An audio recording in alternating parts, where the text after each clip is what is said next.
Trigger point हा वास्तवात अब्दालीची चौथी स्वारी हाच होता.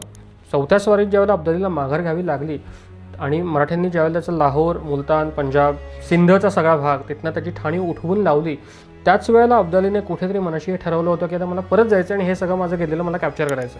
अब्दाली दिल्लीत आला, दिल्लीवरनं तो मथुरेवरती आला. त्याने येताना जिथे दिसेल तिथे कत्लेआम केली आहे. त्याने गोसावी आणि जे साधू होते त्या सगळ्यांच्या राहुट्यांमध्ये जाऊन सगळ्यांना म्हणजे एका प्रवाशाने असं लिहिलं की मी जाताना बघतोय आणि मी ज्यावेळेला यमुनेच्या काठावरच्या त्या तंबू राहुट्या बघतोय, एक गोसावी आणि त्याचं मुंडकं छाटून ठेवलं आहे आणि त्याच्या बाजूला एका गाईचं मस्तक ठेवलं आहे, अशी लावून त्याचे मिनार रचले गेले. यमुना लाल झाली, रक्ताचा चिखल साचला आहे.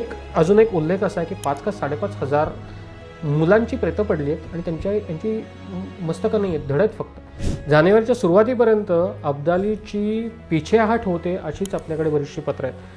अब्दाली जवळपास समजून चुकला होता की आपल्याला ह्याच्यात विजय मिळणार नाही आहे, तरीही केवळ जिहाद, आता मरायचंच आहे तर त्यांना मारून मरू, अशा ह्यानी ती अब्दालीची सगळी स्ट्रॅटेजी त्यांनी बदलली.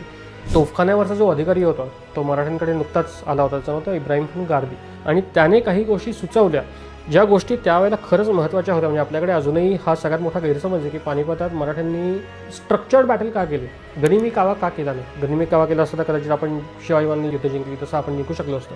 पौष वद्य नवमीला सकाळी 9 वाजता युद्ध सुरू झालं, ऑफिशियली डिक्लेअर करून युद्ध सुरू झालं. आदल्या दिवशी रात्री मराठ्यांकडनं अब्दालीकडे माणूस गेला, अब्दालीकडनं यांच्याकडे माणूस आला की उद्या आपलं युद्ध होणार हे फायनल झालं आहे, दिवस आपण दोघांनी सर्वांमध्ये ठरवलेला आहे, उद्या जे काही होईल ते निर्णायक होऊन जाऊ दे.